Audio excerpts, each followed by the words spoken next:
முதலாவது பாடத்தை நாங்கள் கற்றுக்கொள்ளப் போகின்றோம். தேர்ச்சி 1.0 இறைவனே படைப்பிற்கெல்லாம் மூல காரணம் என விசுவாசிப்பர். தேர்ச்சி மட்டம் 1.1 யூத சமூகம் பற்றி ஆழமாக கற்பர்.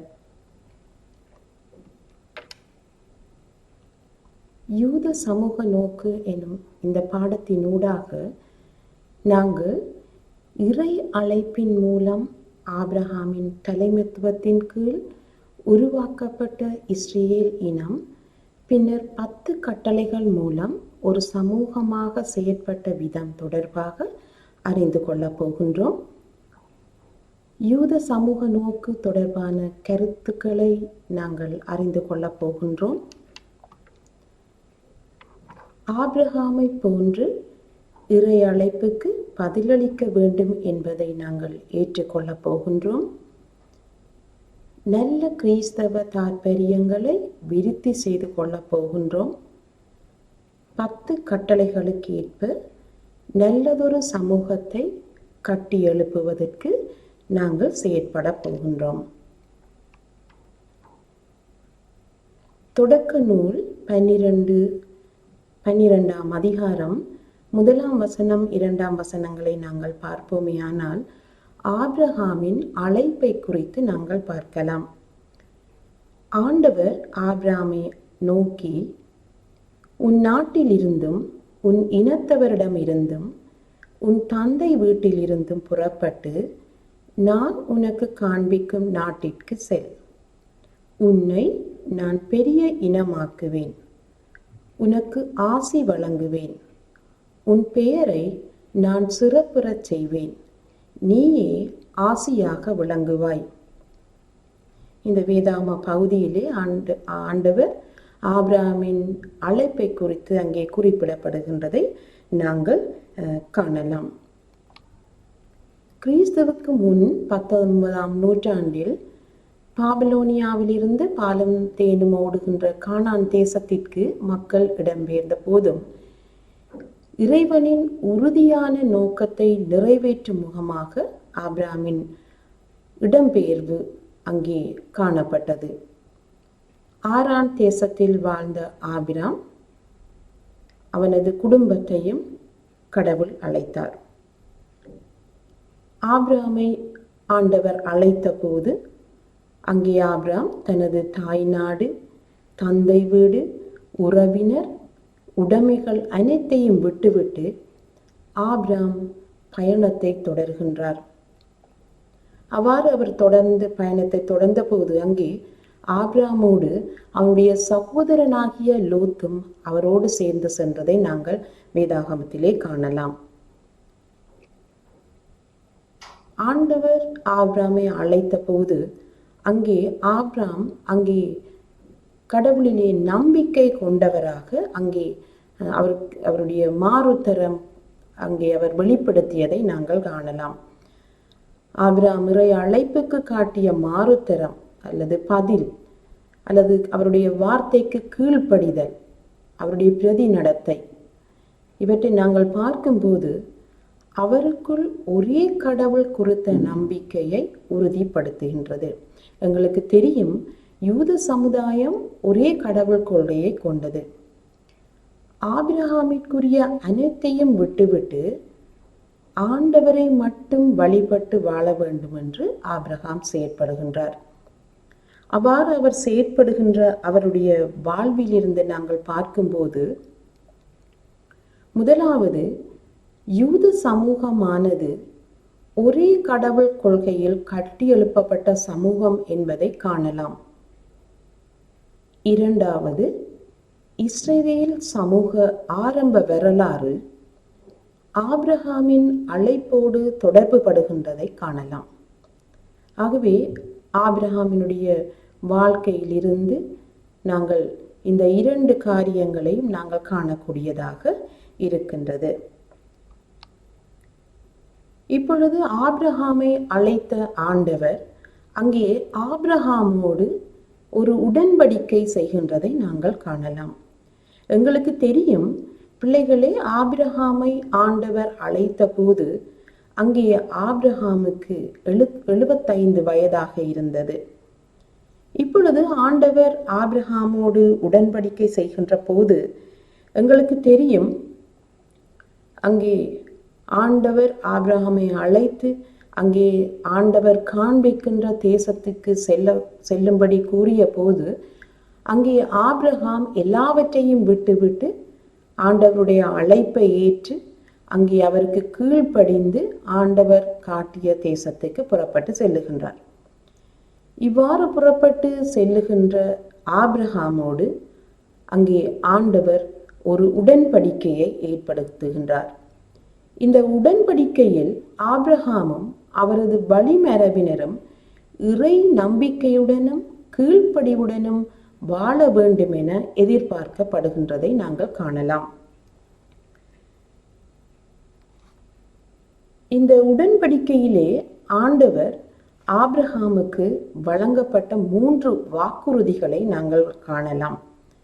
ஆண்டவர் ஆபிரகாமை அழைத்து அவருக்கு கீழ்ப்படிந்த ஆபிரகாமுக்கு 3 வாக்குறுதிகளை கொடுக்கின்றார். அங்கே முதலாவது வாக்குறுதியை நாங்கள் பார்ப்போமேயானால், பெரிய இனத்தின் தந்தையாக நியமிக்கப்படல். எங்களுக்கு தெரியும் பிள்ளைகளே, ஆபிரகாமை அழைத்த போது அங்கே ஆபிரகாமுக்கு 75 வயதாக இருக்கின்றது. இப்பொழுது அவருக்கு 99 வயது.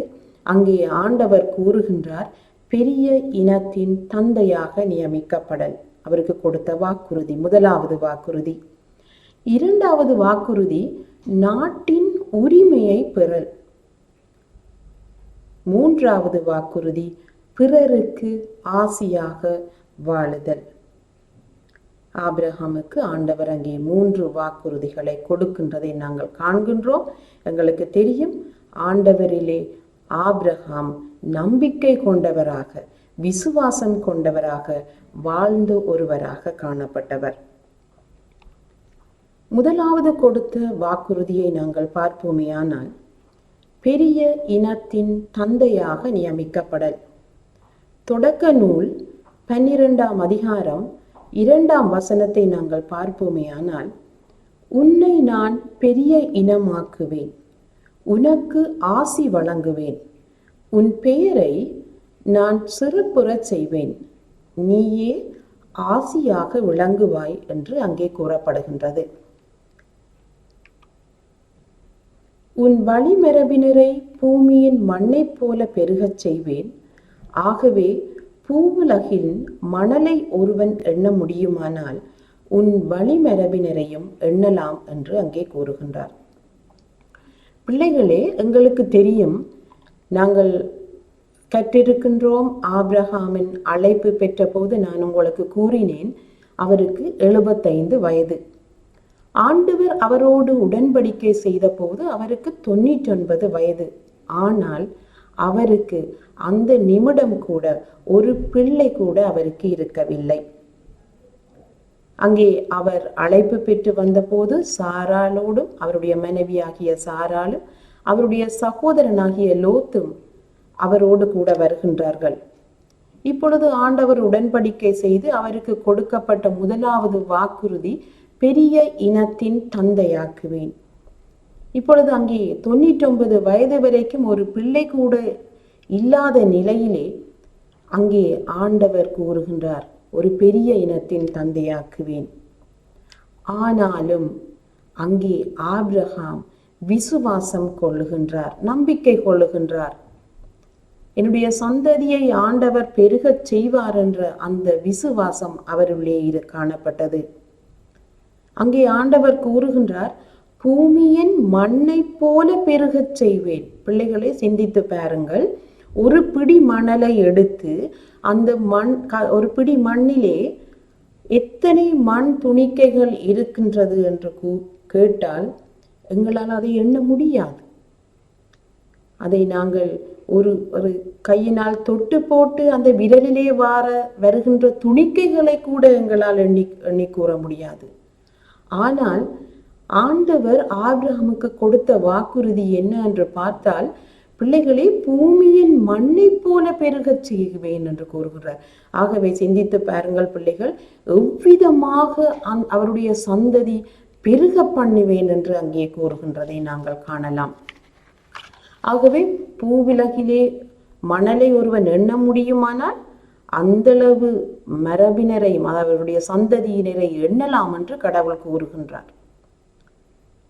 சிந்தித்து பார்க்க முடியாத அளவு அவருடைய சந்ததியின் பெருக்கம், பெரிய இனத்தின் தந்தையாக்குவேன் என்று அவருடைய வாக்குறுதி கொடுக்கின்றார். தொடக்க நூல் 15:5 நாங்கள் பார்ப்போமே ஆனால், 15ஆம் அதிகாரம் 5 நாங்கள் பார்ப்போமே ஆனால், அப்பொழுது ஆண்டவர் ஆபிராமை அழைத்து வானத்தை நிமிர்ந்து பார்க்க முடியுமானால் விண்மீன்களை எண்ணிப்பார், இவற்றைப் போலவே உன் வழிமரபினரும் இருப்பார் என்றார். அங்கே நாங்கள் பார்க்கின்றோம், வெளியே அழைத்து வானத்தை நிமிர்ந்து பார்க்க சொல்லி அங்கே விண்மீன்களை காட்டி, இந்த வானத்தில் விண்மீன்களை உன்னால் எண்ண முடியுமானால் அந்தளவு உன்னுடைய சந்ததியை பெருக பண்ணுவேன் என்று அங்கே கூறுகின்றதை நாங்கள் காணலாம். பிள்ளைகளே, எங்களுக்கு தெரியும், சில நேரங்களிலே நாங்கள் வானத்தை அண்ணாந்து பார்த்து என்ன செய்வோம்? விண்மீன்களை எண்ணுவதற்கு முயலுவோம், நட்சத்திரங்களை எண்ணுவதற்கு முயலுவோம். நாங்கள் ஒரு குறிப்பிட்ட சில பகுதியிலேயே எண்ணிக்கொண்டு பிற்பாடு நாங்கள் எங்கே தொடங்கினோம் என்று எங்களுக்கு தெரியாம விட்டுவிடும். அல்லது நாங்கள் எண்ணிக்கொண்டிருக்கும் போது பிளிங்க் பண்ணாம, அதாவது மின்னிக்கொண்டிருக்காத நட்சத்திரங்கள் சில நேரத்திலே நாங்கள் எண்ணிக்கொண்டிருந்த இடத்திலே மின்னும். அப்பொழுது எங்களுக்கு தெரியாது இதற்குள் நாங்கள் எத்தனையை விட்டுவிட்டோம் என்று. ஆகவே எண்ண முடியாத அளவுக்கு அவருடைய வழிமரபினர், அதாவது அவருடைய சந்ததியினர் பெருகுவார்கள் என்று அங்கே கடவுள் ஒரு வாக்குறுதியை அவருக்கு கொடுக்கின்றார். எங்களுக்கு தெரியும் பிள்ளைகளே, அவரை அழைத்து வாக்குறுதி கொடுத்த நேரத்திலே அங்கே அவரை, இது முதல் நீ ஆபிராம் என்று அழைக்கப்பட மாட்டாய், இது முதல் நீ ஆபிரகாம் என்று அழைக்கப்படுவாய் என்று அங்கே ஆபிரகாமுக்கு ஆண்டவர் கூறுகின்றார். ஆபிரகாம் என்று நாங்கள் பார்க்கும்போது ஒரு பெரிய இனத்தின், அதாவது ஒரு இனத்தின் தந்தை என்று பொருள்படுகின்றதை நாங்கள் காணலாம். ஆபிரகாம் என்று கூறும்போது இனத்தின் தந்தை என்று நாங்கள் பார்க்கலாம். ஆகவே ஒரு இனத்தின் தந்தையாக அந்த சந்ததியினை பெருக பண்ணுவேன் என்று அங்கே கொடுத்த வாக்குறுதிகளை நாங்கள் வேதாகமத்திலே காணக்கூடியதாக இருக்கின்றது. இரண்டாவதாக, நாட்டின் உரிமை பெறல். எங்களுக்கு தெரியும், ஆண்டவர் ஆபிரகாமை அழைத்த போது அங்கே கூறுகின்றார், நான் உனக்கு காண்பிக்கின்ற பாலும் தேனும் ஓடுகின்ற கானான் தேசத்திற்கு, செழிப்பான தேசத்திற்கு அங்கே செல்லும்படி கட்டளை இடுகின்றார். ஆபிரகாம் ஆண்டவருடைய வார்த்தைக்கு கீழ்ப்படிந்து செல்லுகின்றார் என்று பார்க்கின்றோம். தன்னுடைய நாட்டை விட்டு புறப்பட்டவருக்கு அங்கே நாட்டின் உரிமையை கொடுக்கின்றதை நாங்கள் பார்க்கின்றோம். தொடக்க நூல் 12:7 கூறுகின்றார், ஆண்டவர் ஆபிரகாமுக்கு தோன்றி உன் வழிமரபினருக்கு இந்த நாட்டை கொடுப்பேன் என்றார்.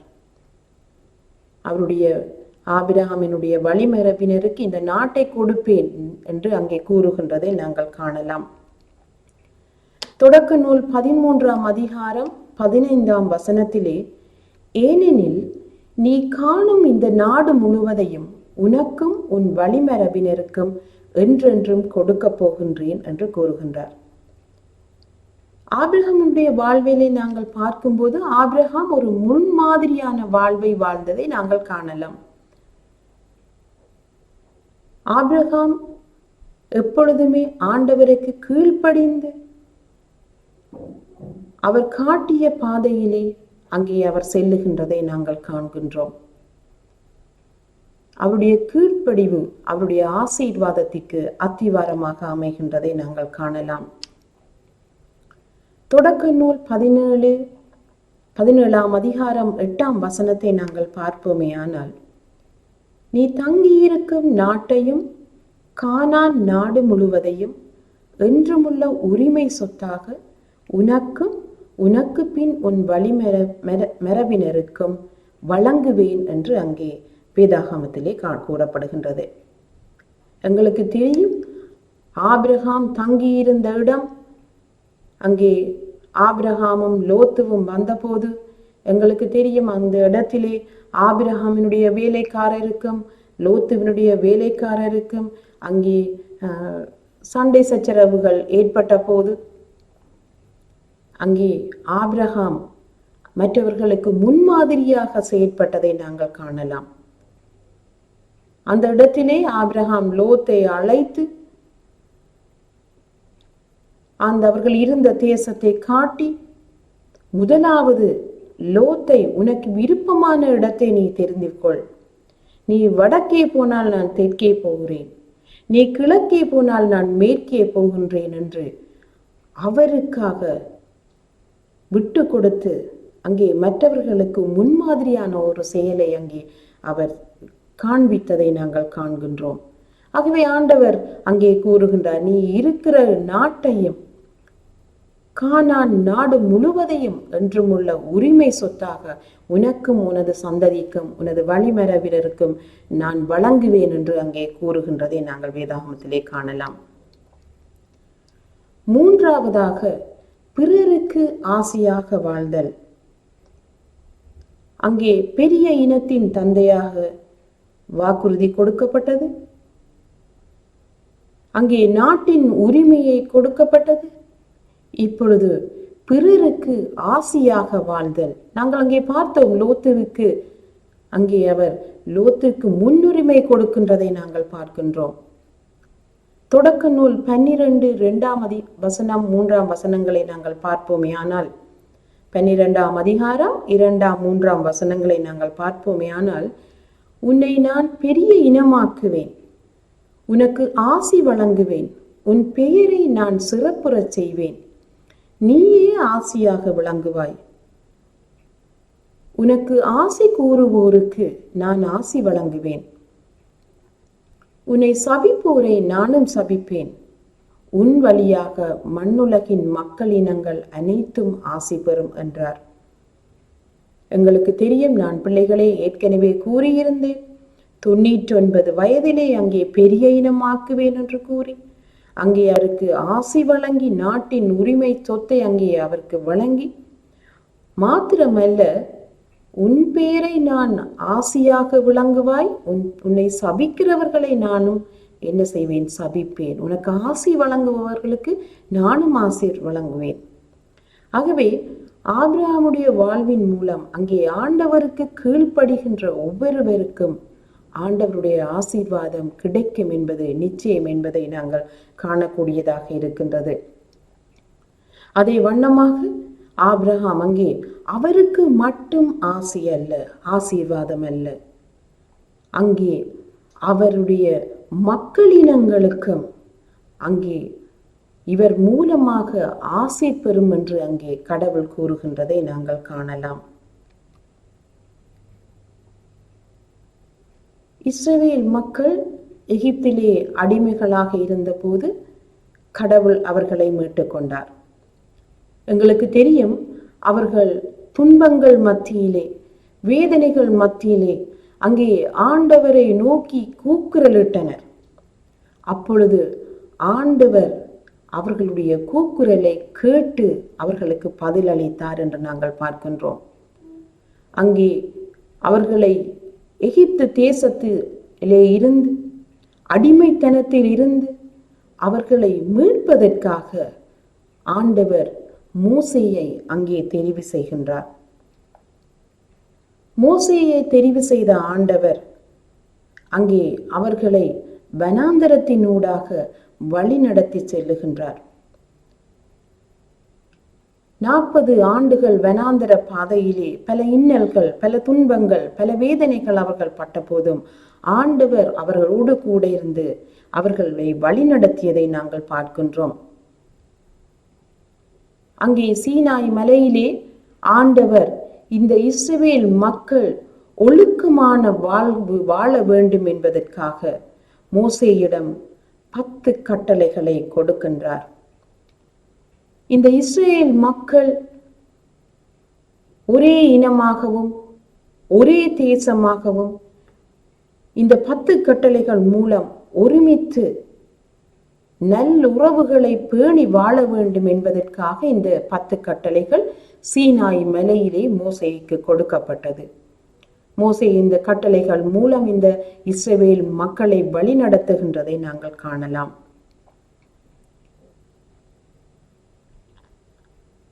இஸ்ரவேல் மக்கள் எகிப்திலே அடிமைகளாக இருந்தபோது கடவுள் அவர்களை மீட்டு கொண்டார் என்று பார்க்கின்றோம். அவர்களை ஓர் இனமாகவும் ஒரே தேசமாகவும் ஒன்றிணைத்தார். மனிதர் கடவுளுடனும் மனிதர் சக மனிதருடனும் நல்லுறவுடன் வாழ்வதற்காக 10 கட்டளைகள் கொடுக்கப்பட்டது. பிள்ளைகளே, நான் ஏற்கனவே கூறினேன், இந்த 10 கட்டளைகள் சீனாய் மலையிலே மோசேக்கு கடவுளால் கொடுக்கப்பட்டது. இதன் நோக்கம் இந்த மக்கள் கடவுளுடனும் சக மனிதர்களுடனும் நல்லுறவுடன் வாழ வேண்டும் என்பதற்காக இந்த 10 கட்டளைகள் அவர்களுக்கு கொடுக்கப்பட்டது. இப்பொழுது நாங்கள் பார்ப்போம் 10 கட்டளைகளில் ஒழுக்கமான சமூகம். இந்த இஸ்ரவேல் மக்கள் 10 கட்டளைகள் மூலம் ஒழுக்கமான ஒரு சமூகமாக வாழ்ந்ததை நாங்கள் காணக்கூடியதாக இருக்கும். விடுதலை பயணம் 20ஆம் அதிகாரம் 1ஆம் வசனம் முதல் 17ஆம் வசனம் வரைக்கும் இங்கே இந்த 10 கட்டளைகளை நாங்கள் காணலாம். இஸ்ரவேல் மக்களுக்கு கொடுக்கப்பட்ட முதலாவது கட்டளையை நாங்கள் பார்ப்போமே, ஆனால் என்னை தவிர வேறு தெய்வங்கள் உனக்கிருத்தல் ஆகாது. பிள்ளைகளே, எங்களுக்கு தெரியும், நாங்கள் வேதாகமத்திலே வாசிப்போம், எங்களுடைய பிரசங்கங்களிலே நாங்கள் ஆலயத்திலே கேட்போம், ஆண்டவரை தவிர நாங்கள் வேறு எந்த தெய்வங்களையும் நாங்கள் வணங்கக்கூடாது. அங்கே ஆண்டவர் ஏன் காரணம் எங்களுக்கு தெரியும். இஸ்ரவேல் மக்கள் வனாந்திர பாதையினூடாக நாங்கள் அங்கே வந்து கொண்டிருந்த போது அங்கே ஆண்டவரோடு இடைப்படுவதற்காக மோசே சென்ற சமயங்களில் அங்கே மோசே திரும்பி வர தாமதமாகின வேளைகளிலே இவர்கள் தங்களுக்கென்று ஒரு கடவுளை உருவாக்கி அங்கே அவற்றை வழிபடத் தொடங்கி விடுவார்கள். மோசே திரும்ப வந்து அவர்களை மீண்டுமாக அவர்களுடைய தவறுகளை உணர்த்தின போது அங்கே அவர்கள் மீண்டும் ஆண்டவரண்டே கடவுளை ஏற்றுக்கொண்டு மன்னிப்பு பெற்றவர்களாக மனம் திரும்பியவர்களாக வருகின்றார்கள். ஆகவேதான் அவர்களுக்கு முதலாவது கட்டளையாக என்னை தவிர வேறு தெய்வங்கள் உனக்கு இருத்தல் ஆகாது. ஆகவே பிள்ளைகளே, எங்களுக்கு ஆண்டவரை தவிர வேறு எந்த தெய்வங்களும் நாங்கள் வணங்கக்கூடாது. இரண்டாவது கட்டளையை நாங்கள் பார்ப்போமே, ஆனால் சிலையையோ ஓவியத்தையோ நீ உருவாக்க வேண்டாம். நீ அவைகளை வழிபடவோ அவற்றிற்கு பணிபுரியவோ வேண்டாம். பிள்ளைகளை சிந்தித்து பாருங்கள், எத்தனை பேருடைய வீடுகளிலே ஆண்டவர் இயேசுவினுடைய படங்கள் தொங்கிக் கொண்டிருக்கின்றன. மனிதருடைய கைகளால் செய்யப்பட்ட வரையப்பட்ட ஓவியங்களை நாங்கள் வணங்கக்கூடாது. உண்மையிலே அது என்ன, யார், எவர் என்று எங்களுக்கு தெரியாது பிள்ளைகளே. ஆகவே நாங்கள் அவற்றை வணங்கக்கூடாது. இங்கே சொல்லப்படுகின்றது, சிலையையோ ஓவியத்தையோ நீ உருவாக்க வேண்டாம். நான் ஏற்கனவே பிள்ளைகளை உங்களுக்கு கூறியது போல, மோசே ஆண்டவரோடு இடைப்படுவதற்காக அங்கே சென்றதற்கு பிற்பாடு இவர்கள் இந்த இஸ்ரவேல் மக்கள் என்ன செய்வார்கள்? எங்களை பாதுகாக்க ஒருவர் இல்லை, எங்களை வழி நடத்துவதற்கு ஒருவரும் இல்லை, எங்களை போஷிப்பதற்கு ஒருவரும் இல்லை, இப்பொழுது மோசேயும் இல்லை என்று கூறி அங்கே ஒரு சமயம் அவர்கள் தங்களிடம் இருந்த பொன்னாபரணங்கள் எல்லாவற்றையும் உருக்கி ஒரு கன்றுக்குட்டியை செய்து அதை வழிபட தொடங்கிவிட்டார்கள். மோசே திரும்பி வந்து ஆத்திரப்பட்டு அதை எடுத்து உடைத்து அங்கே அவர்களை கடிந்து கொண்டு மீண்டும் அவர்களை மனந்திரும்ப செய்து ஆண்டவரண்டை கொண்டு செல்லுவதை நாங்கள் காணலாம். ஆகவே பிள்ளைகளே, சிலைகளோ அல்லது ஓவியங்களோ நாங்கள் உருவாக்கவும் கூடாது, நாங்கள் அவற்றை வணங்கவோ அவற்றை நமஸ்கரிக்கவோ அல்லது அவைகளுக்கு பணிவிடை புரியவோ நாங்கள் கூடாது. சில நேரங்களிலே நாங்கள் எங்களுடைய வீடுகளிலே படத்தை வைத்து அதற்கு மெழுகுவர்த்தி கொளுத்து வைப்போம் அல்லது நிரந்தரமாக ஒரு லைட் போடுவோம். இவைகளெல்லாம் நாங்கள் செய்யக்கூடாது என்று அங்கே எங்களுக்கான 2வது கட்டளையாக கொடுக்கப்படுகின்றது. 3வது கட்டளையை நாங்கள் பார்ப்போமே ஆனால், உன் கடவுளாகிய ஆண்டவரின் பெயரை வீணாக பயன்படுத்தாதே. நாங்கள் எவ்வாறு வீணாக பயன்படுத்துவோம்? சில நேரங்களிலே நாங்கள் செய்கிற காரியங்களை அவருக்கு சாட்சியாக நாங்கள் கூறுவோம். ஏசப்பா சாட்சியாக நான் சொல்லுகின்றேன் என்று நாங்கள் அவருடைய நாமத்தை வீணாக பயன்படுத்துவோம்.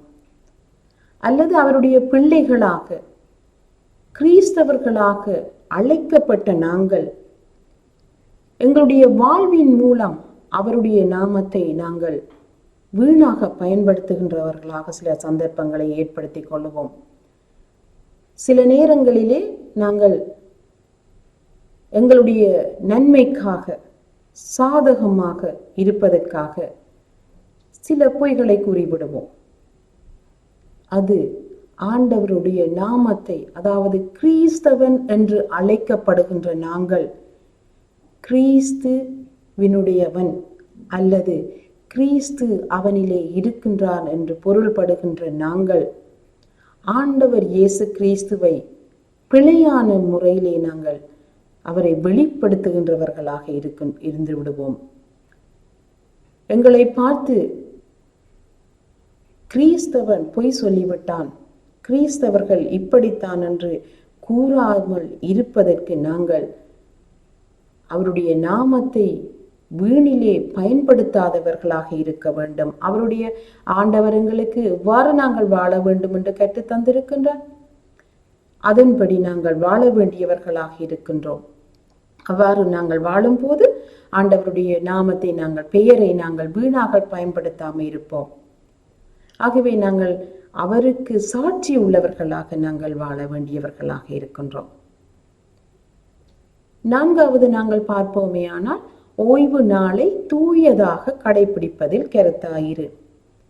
பிள்ளைகளே, எங்களுக்கு தெரியும், ஓய்வு நாளிலே நாங்கள் இஸ்ரவேல் சமுதாயத்திலே நாங்கள் பார்ப்போமே ஆனால் ஒருமித்திருக்க வேண்டும். 6 நாட்களும் வேலை செய்து 7வது நாள் ஓய்ந்திருக்க வேண்டும் என்று கூறப்படுகின்றது. ஆண்டவர் இயேசு அங்கே கூறுகின்றார், ஓய்வு நாளில் ஓய்ந்திருக்க வேண்டும், எங்களுடைய குடும்பத்தோடு சேர்ந்திருக்க வேண்டும், நாங்கள் அவர்களோடு சேர்ந்து உணவருந்த வேண்டும், ஒற்றுமையாக இருக்க வேண்டும், நாங்கள் எங்களுக்குள்ளே இருக்கிற அன்பை பகிர்ந்து கொள்ள வேண்டும். அதே வண்ணமாக ஆண்டவரை குறித்தும் நாங்கள் அறிந்து கொள்ள வேண்டியவர்களாக இருக்கின்றோம். ஓய்வு நாளிலே நாங்கள் ஆலயம் செல்ல வேண்டும், அவருடைய வார்த்தையை தியானிக்க வேண்டும். ஓய்வு நாளிலே மாத்திரமல்ல, நாங்கள் ஒவ்வொரு நாளும் அவருடைய வார்த்தையை தியானிக்க வேண்டும். ஆனாலும் ஓய்வு நாளிலே நாங்கள் ஆலயம் சென்று அவரை குறித்து நாங்கள் அறிந்து கொண்டு அதன்படி நாங்கள் வாழ வேண்டியவர்களாக இருக்கின்றோம். 5வது கட்டளையை நாங்கள் பார்ப்போமேயானால், உன் தந்தையையும் தாயையும் மதித்து நட. பிள்ளைகளே, சிந்தித்து பாருங்கள், உன் தந்தையையும் தாயையும் மதித்து நட. எங்களுடைய வாழ்க்கையிலே நாங்கள் எங்களுடைய பெற்றோரை கனம் பண்ண வேண்டியவர்களாக இருக்கின்றோம். எங்களுடைய பெற்றோரை நாங்கள் மதித்து நடக்க வேண்டியவர்களாக இருக்கின்றோம். எங்களுடைய பெற்றோருக்கு செய்ய வேண்டிய கடமைகளை, பொறுப்புகளை நாங்கள் செய்ய வேண்டியவர்களாக இருக்கின்றோம். பிள்ளைகளே, சிந்தித்து பாருங்கள், இந்த கட்டளைகளை நாங்கள் சரியாக கடைபிடிக்கும் போது நாங்கள் ஒரு ஒழுக்கமுள்ள ஒரு சமுதாயமாக, ஒழுக்கமுள்ளவர்கள் நபர்களாக நாங்கள் வாழுவோம். இப்பொழுது இந்த 5வது கட்டளையை நாங்கள் கடைபிடித்து வாழ்வோமே ஆனால், இந்த உலகிலே வயோதிபர் இல்லங்கள் காணப்பட மாட்டாது.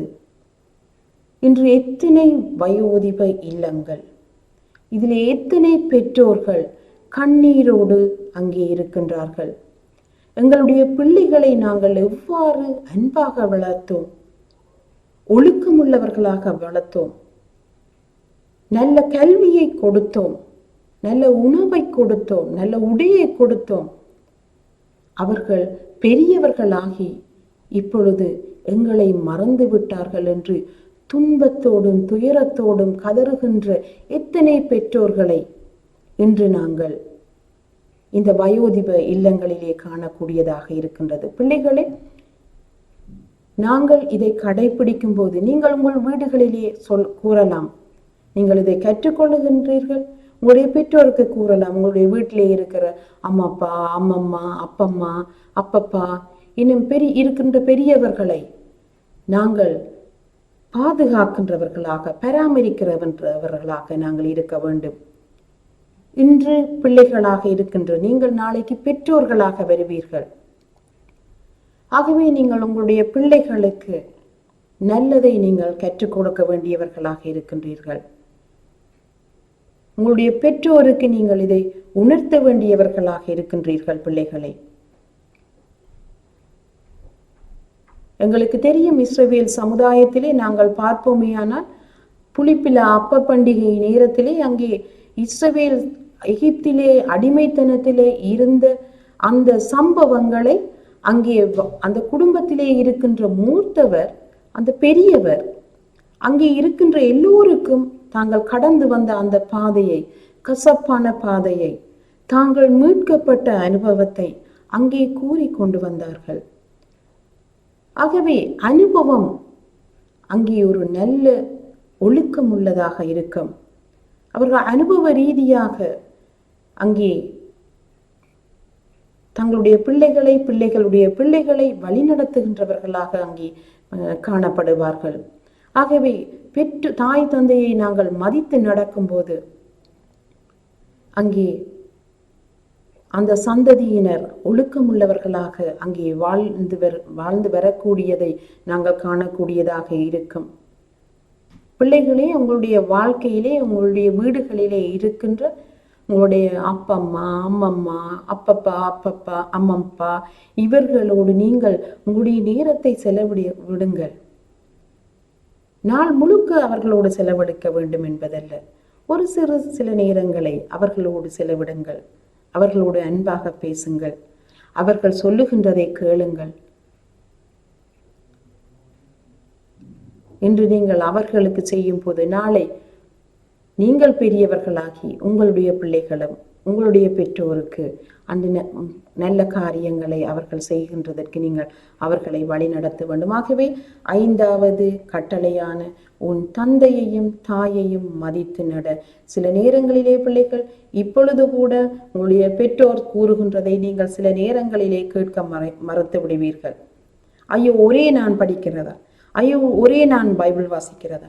ஐயோ, எனக்கு செய்ய முடியாது, என்னால் வர முடியாது, என்னால் போக முடியாது. பிள்ளைகளை, நீங்கள் இவற்றை நீங்கள் மாற்றிக்கொள்ள வேண்டும். கடவுள் எங்களுக்கு நாங்கள் சரியான வழியிலே நடப்பதற்காக இந்த கட்டளைகளை எங்களுக்கு தந்திருக்கின்றார். இந்த கட்டளைகளை நாங்கள் அறிந்து நாங்கள் அதன்படி நடக்க வேண்டியவர்களாக இருக்கின்றோம். அடுத்ததாக, கொலை செய்யாதே. சின்ன சின்ன காரியங்களிலே தவறு செய்கின்ற தொடங்கி பிற்பாடு பெரிய காரியங்கள், அதாவது கொலை செய்கிற அளவுக்கு போகின்ற சூழ்நிலைகள் காணப்படும். ஆகவே சிறிய காரியங்களை கூட தவறுகளை நாங்கள் செய்யாமல் இருப்பதற்கு நாங்கள் தினமும் வேதத்தை வாசித்து தியானித்து அதன்படி நடக்க வேண்டியவர்களாக இருக்கின்றோம். நான் உங்களுக்கு அடிக்கடி கூறுகின்றேன் பிள்ளைகளே, நாங்கள் எங்களுடைய வாழ்க்கையிலே இறை வார்த்தைக்கு முக்கியத்துவம் கொடுக்க வேண்டியவர்களாக இருக்கின்றோம். அடுத்ததாக நாங்கள் பார்ப்போம், 7வது கட்டளையை பார்ப்போம். விபசாரம் செய்யாதே.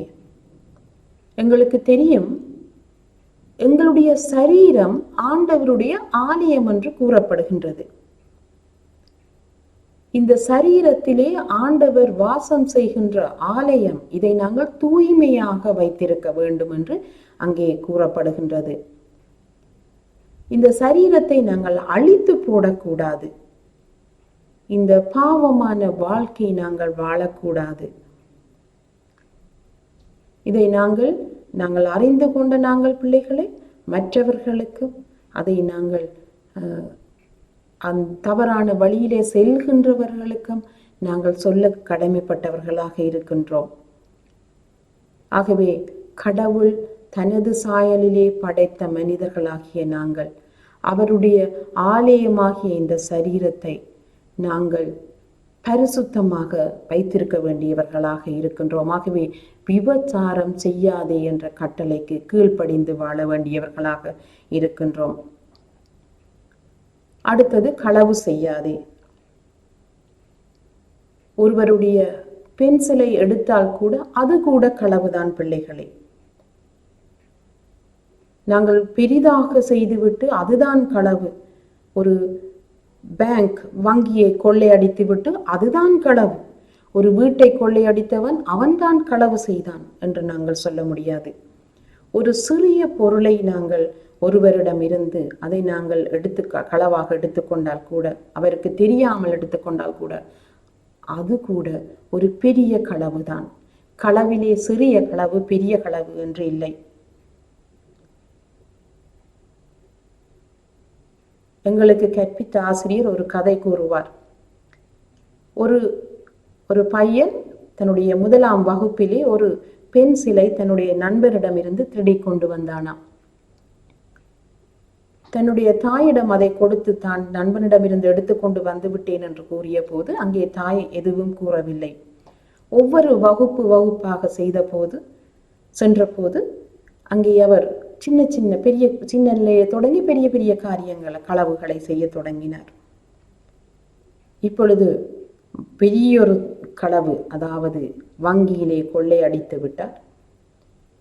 இதை பெரிய களவு என்று சொல்லி அங்கே அவரை சிறைப்பிடித்து கொண்டு சென்று விட்டார்கள். இப்போ சிறையில் இருக்கும்போது அவர் கூறினாராம், நான் சிறிய களவு செய்த போது அதை திருத்தி இருந்திருந்தால் நான் இன்று இவ்வாறு இவ்வளவு பெரிய ஒரு துன்பத்துக்கு ஆளாயிருக்க மாட்டேன் என்று கூறினாராம்.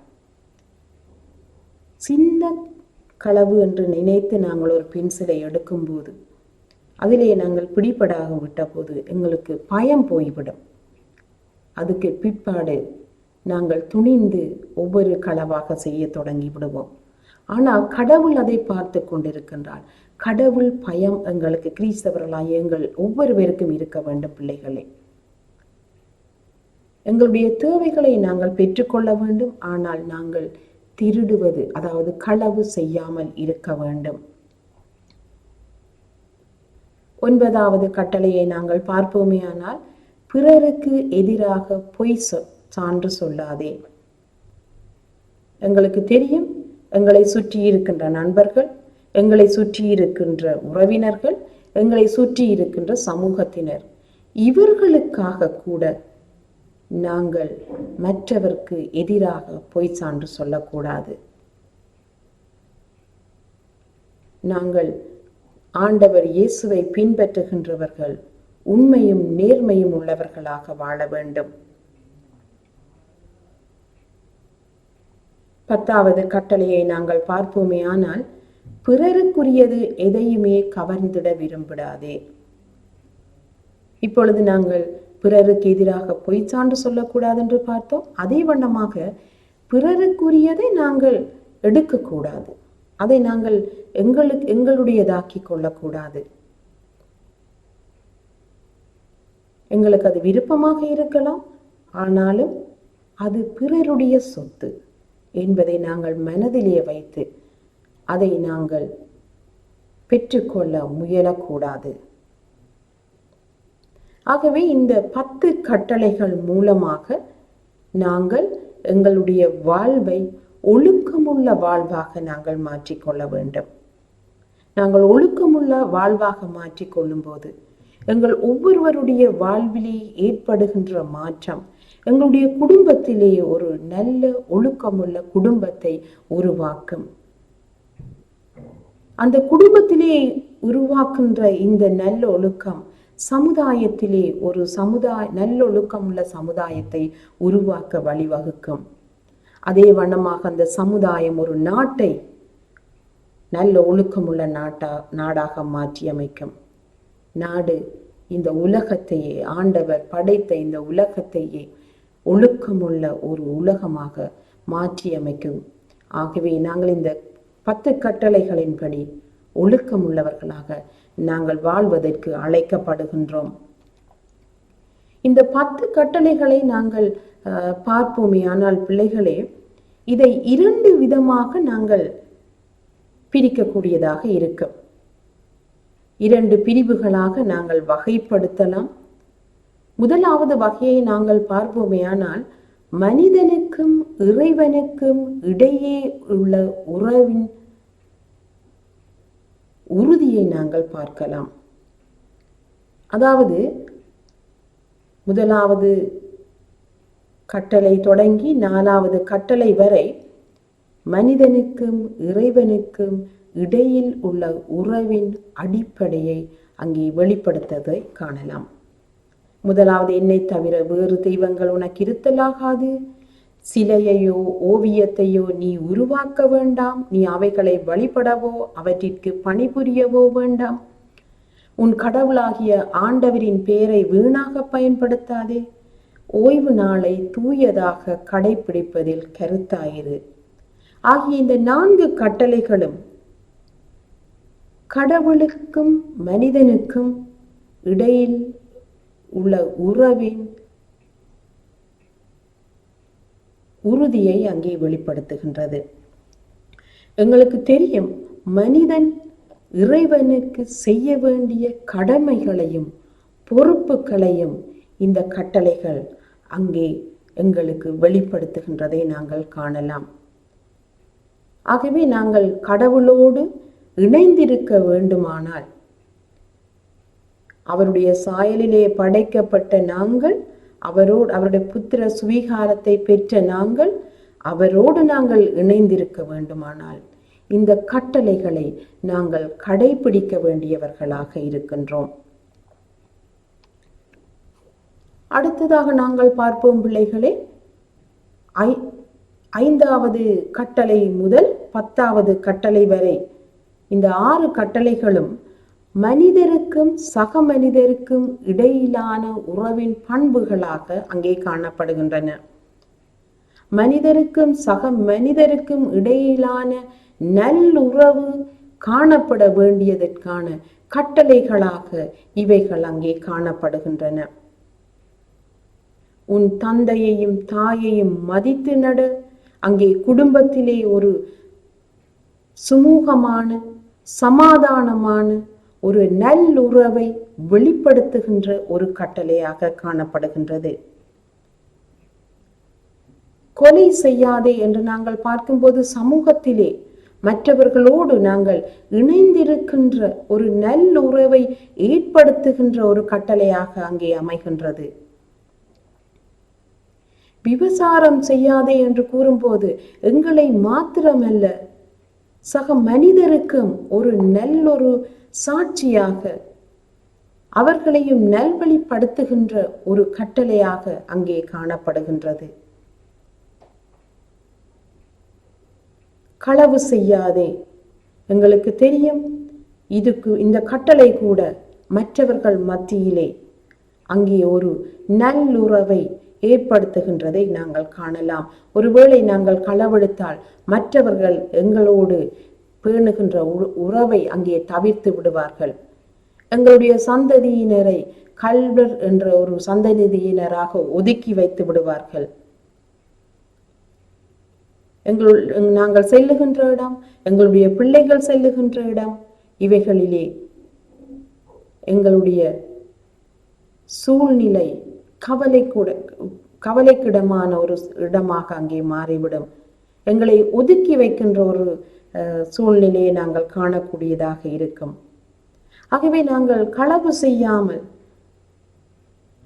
ஆண்டவருடைய வார்த்தைக்கு கீழ்ப்படிந்து நாங்கள் நடக்கும்போது அங்கே சக மனிதரும் எங்களோடு நல்லுறவை பேணிக் கொள்கின்றதை நாங்கள் காணலாம். பிறருக்கு எதிராக பொய்ச்சான்று சொல்லாதே என்று கூறும்போது, நாங்கள் பொய்ச்சான்று சொல்லாமல் இருக்கும்போது மற்றவர்கள் எங்களை நேசிக்கின்றவர்களாக இருப்பார்கள். மற்றவர்களோடு நாங்கள் நல்லுறவை பேணிக் கொள்ளக்கூடியவர்களாக அங்கே காணப்படுவோம்.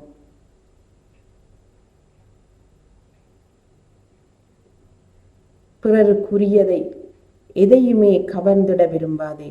நாங்கள் பிறருடைய சொத்தாக இருக்கலாம், அல்லது பொருட்களாக இருக்கலாம், பணமாக இருக்கலாம், உறவுகளாக இருக்கலாம். நாங்கள் அவற்றை கவர்ந்திட நினைத்தல், அதாவது தவறான முறையிலே அதை எங்களுக்குரியதாக்கி கொள்ள நினைக்கும் போது அங்கே உறவுகள் உடைக்கப்படுகின்றதை நாங்கள் காணலாம். அங்கே சக மனிதருக்கு இடையிலே சண்டை சச்சரவுகள் ஏற்படுகின்ற ஒரு சூழ்நிலையை ஏற்படுத்துகின்றதாக இது அமைந்து விடுகின்றது. ஆகவே பிள்ளைகளே, எந்த சூழ்நிலையிலும் எந்த சந்தர்ப்பத்திலும் பிறருடையதை நாங்கள் கவராமல் இருக்க வேண்டியவர்களாக இருக்கின்றோம். மற்றவர்களுக்குரியதை நாங்கள் எங்களுக்குரியதாக்கி கொள்ள நாங்கள் நினைக்கக்கூடாது. ஆகவே இந்த கட்டளைகளை நாங்கள் பார்த்தபோது இப்பொழுது 2 விதமான வகைப்படுத்தி நாங்கள் பார்த்தோம். இறைவனுக்கும் மனிதனுக்கும் இடையிலான உறவு, மனிதருக்கும் சக மனிதருக்கும் இடையிலான உறவின் பண்புகளை குறித்து நாங்கள் இந்த கட்டளைகளை நாங்கள் 2 விதமாக வகைப்படுத்தி இருந்தோம். இப்பொழுது நாங்கள் பார்ப்போம், இந்த 5வது கட்டளை பெற்றோர் பிள்ளை தொடர்பை பொருளுடைய பெருமதி மிக்கதாக பிரதிபலிக்கின்றது. ஆகவே நான் ஏற்கனவே கூறியிருந்தேன் பிள்ளைகளே, இந்த கட்டளை, அதாவது 5வது கட்டளை ஒரு சமூக நாடு மாறுகின்ற அளவுக்கு அங்கே வலுப்பெறுகின்றதை நாங்கள் காண்கின்றோம். அதாவது முதலாவது எங்களுடைய குடும்பத்துக்குள்ளே, அதாவது முதலாவது நான் என்னை மாற்றி என்னுடைய பெற்றோரை நான் மதித்து நடக்கின்ற ஒரு சூழ்நிலையை நான் அங்கே உருவாக்கும் பொழுது அங்கே பெற்றோருக்கும் பிள்ளைகளுக்கும் இடையே உள்ள அந்த தொடர்பின் பெருமதியை அங்கே வெளிப்படுத்துகின்றதாக அமைகின்றது. ஆகவே நான் ஏற்கனவே கூறியது போல பிள்ளைகளே, நாங்கள் எங்களுடைய பெற்றோருடைய வார்த்தைக்கு கீழ்ப்படிந்து நடக்க வேண்டியவர்களாக இருக்கின்றோம். அவர்களுடைய வார்த்தையை நாங்கள் மதித்து நடக்க வேண்டியவர்களாக இருக்கின்றோம். மட்டுமல்ல, அவர்களையும் நாங்கள் பெற்றோரை பாதுகாத்து பராமரித்து அவர்களோடு சேர்ந்து நாங்களும் இந்த கட்டளைகளை கடைபிடிக்க வேண்டியவர்களாக இருக்கின்றோம். அதே வண்ணமாகத்தான் நாங்கள் பார்த்தோம். 6வது கட்டளை முதல் 10வது கட்டளை வரை இஸ்ரவேல் சமூகத்தை நல்வழிப்படுத்தியதுடன் சமூக நோக்கும் வலுப்பட்டதை நாங்கள் அங்கே காணக்கூடியதாக இருக்கின்றது. எங்களுடைய வாழ்விலும் நாங்கள் இந்த கட்டளைகளை கடைபிடித்து எங்களுடைய சமூகத்தை வலுப்படுத்த வேண்டியவர்களாக இருக்கின்றோம். ஆகவே பிள்ளைகளே, இந்த பாடத்தின் ஊடாக நாங்கள் ஆபிரகாமினுடைய அழைப்பை குறித்து பார்த்தோம். ஆபிரகாமினுடைய அழைப்பு, அங்கே ஆபிரகாம் எவ்வாறு கடவுளுக்கு அவருடைய மாறுத்தரம், அதாவது அவருடைய பிரதிபலிப்பு, அவருடைய நடத்தை, கீழ்ப்படிவு எவ்வாறு இருந்தது என்று நாங்கள் பார்த்தோம். கடவுளுக்கு கீழ்ப்படிந்து நடந்தார். அதனால் அவர் கடவுளுடைய ஆசீர்வாதத்தை அவர் மாத்திரமல்ல, அவருடைய வழிமரபினரும் அங்கே பெற்றுக்கொண்டதை நாங்கள் காண்கின்றோம். அதே வண்ணமாகத்தான் 10 கட்டளைகள் மூலம் எங்களுடைய வாழ்வை நாங்கள் மாற்றிக்கொண்டு 10 கட்டளைகளை கடைபிடித்து நாங்கள் வாழ்ந்து கடவுளுக்கு பிரியமான பிள்ளைகளாக வாழ்ந்து எங்களுடைய வாழ்வை வலுவூட்டிக் கொள்வது மாத்திரமல்ல, எங்களுடைய சந்ததியினரையும் எங்களை சுற்றி இருக்கின்றவர்களையும் வாழ்வையும் நாங்கள் வலுப்படுத்தி கொள்ள வேண்டியவர்களாக இருக்கின்றோம். ஆகவே பிள்ளைகளே, நாங்கள் இறை உறவுடன் இறை பணிவுடன் வாழ வேண்டியவர்களாக இருக்கின்றோம். இவ்வாறான நல்வாழ்விற்காகத்தான் இந்த 10 கட்டளைகள் கொடுக்கப்பட்டன என்று நான் உங்களுக்கு ஏற்கனவே கூறியிருந்தேன். பிரதானமாக எமக்கு இவைகள் எல்லாம் எங்களுடைய வாழ்வை நல்வழிப்படுத்துகின்றதற்கு வழிகாட்டுகின்ற கட்டளைகளாக காணப்படுகின்றன. ஆகவே பிள்ளைகளை, நாம் சமூகத்தில் இறை சித்தத்தை நிறைவேற்றும் பிள்ளைகளாக நாங்கள் செயற்பட வேண்டியவர்களாக இருக்கின்றோம். அவ்வாறு நாம் செயற்படும் போது நாம் வாழும் சமூகம் முழுமையடைவதை நாங்கள் காணக்கூடியதாக இருக்கும். இப்பொழுது நாங்கள் இவற்றுக்கான சில வினாக்களையும் விடைகளையும் நாங்கள் பார்ப்போம். கிறிஸ்துவுக்கு முன் 19ஆம் நூற்றாண்டில் ஆபிரகாம் வாழ்ந்த தேசம் எது? நான் உங்களுக்கு கூறியிருக்கின்றேன். கானான், ஆரான், ஊர், எகிப்து. இதிலே ஆரான் என்பது சரியான விடை. இரண்டாவது வினாவை பார்ப்போம். ஆபிரகாம் என்ற பெயரின் பொருள் யாது? அழைப்பு பெற்றவர், விசுவாசத்தின் தந்தை, இனத்தின் தந்தை, கீழ்ப்படிவின் பிள்ளை. நான் உங்களுக்கு கூறியிருக்கின்றேன். ஆபிரகாம் என்று ஆண்டவர் கூறுகின்றார், இது முதல் நீ ஆபிரகாம் அல்ல ஆபிரகாம் என்று அழைப்பாய். ஆபிரகாம் என்றால் இனத்தின் தந்தை என்று பொருள்படும் என்று அங்கே நான் உங்களுக்கு கூறியிருக்கின்றேன். ஆகவே மூன்றாவது விடை இனத்தின் தந்தை.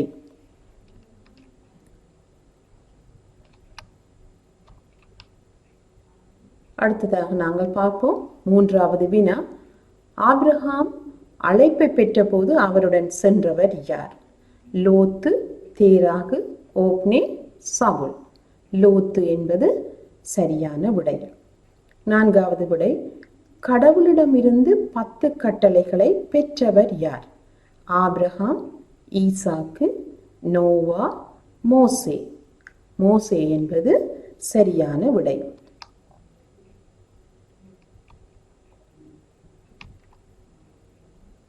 கடவுள் 10 கட்டளைகளை கொடுத்த மலை எது? ஓரேப் மலை, அரராத் மலை, சீனாய் மலை, கெரிசியம் மலை.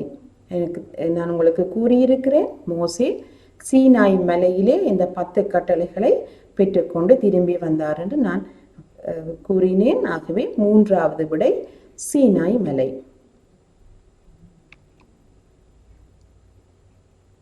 சுருக்கமான விடை தருக. 10 கட்டளைகளை எத்தனை வகையாக பிரிக்கலாம்?